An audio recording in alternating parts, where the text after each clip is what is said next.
中华县政府举办控肉饭节，由秘密客选出着50斤的控肉饭。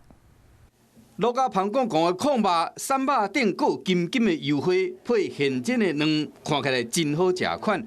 这控肉饭是中华特色的美食，每一个中华人拢有家己喜欢的店，甚至敢若看到相片，就知讲这是倒一间店的。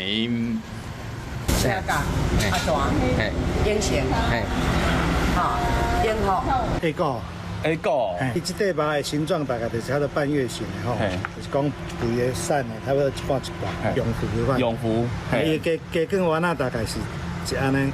全中华目前尚无有几百间控肉饭店，县政府嘛头一摆办中华的控肉饭节，要经50间做成地图，要互更较侪人爱着中华的控肉饭。比起非常出名的话，其实对彰化的形象是有帮助。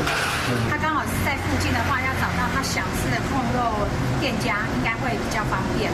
吸引更多人来彰化吃控肉饭之外，也可以尝试不一样的在地的一些古早味的东西。生意人会使自我推荐，还是由民众来推荐？这个名单才会由县政府透过秘密客拣出最后的50间，是讲这50间敢会收正排名？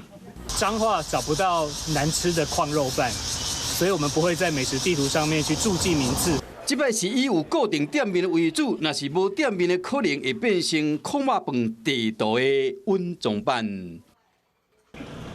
Hello， 我是林仙怡。想要抢先掌握最及时的新闻资讯吗？赶快订阅、按赞、开启小铃铛，锁定华视新闻 YouTube 频道。